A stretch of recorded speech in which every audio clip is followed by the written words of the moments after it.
Xitoy har vaqtdagidek bu qitim Birlashgan Davlatlar Tashkiloti Kishilik huquq oliy komissarligi e'lon qilgan Uyg'ur kishilik huquq doklatiga qarshi chiqdi. Uyg'urlarning ma'naviy onasi Robiya Qodir xonim bu vaqtda to'xtalib, bilsa bu doklat Xitoy uchun bir zarba emas, jinoyatining salmoqini tonishi va o'ziga keladigan ziyinning oldini olish uchun cho'ng bir fursat dedi.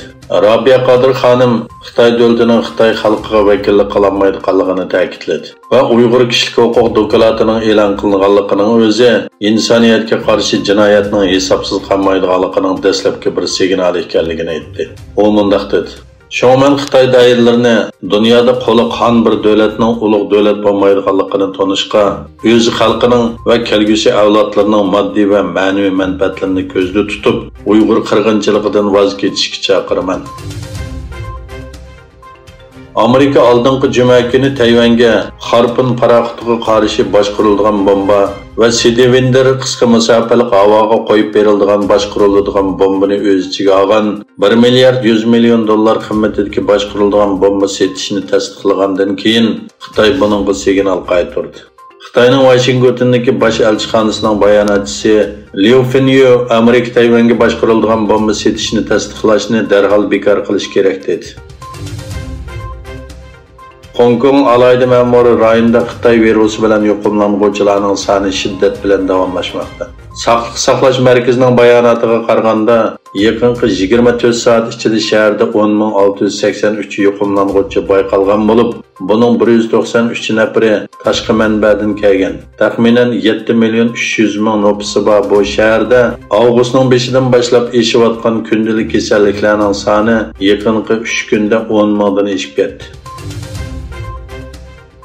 Azerbaycan prezidenti İlham Aliyev Türkiye dünya miqyosidagi kuchli bir davlat edi. Azerbaycan prezidenti İlham Aliyev İtaliya gazetining ziyoratini qabul qilganda Türkiye Azerbaycan munosabatini baholadi. O 2. Qarabağ urushidan keyin ikki davlat munosabatining texnik kuchayganligini ta'kidladi. Qozog'istonning Kostanay rayonida 3 kun davomlashgan o'rmon o't ofati sababidan jiddiy holat e'lon qilindi. Egilishicha Kostanay o'lkasidagi o'rmonlik rayonidagi o't ofati atrofdagi yezlarga tarqalganlikdan bir odam qazo qilgan, 10 odam yaralangan, 108 uy butunlay kuyib ketgan. Amerika va G'arb davlatlari Xitoyga Uyg'urlarni majburiy emgak sog'inligi sababli embargo yurgizgan bo'lsa-mu, lekin Amerika talla bozorlari va to'rda setish savdogarlarining Xitoyning Sharq Turkistonda majburiy emgak vositasi bilan ishlab chiqargan chilonlarni davomli setayotganligi ma'lum bo'ldi.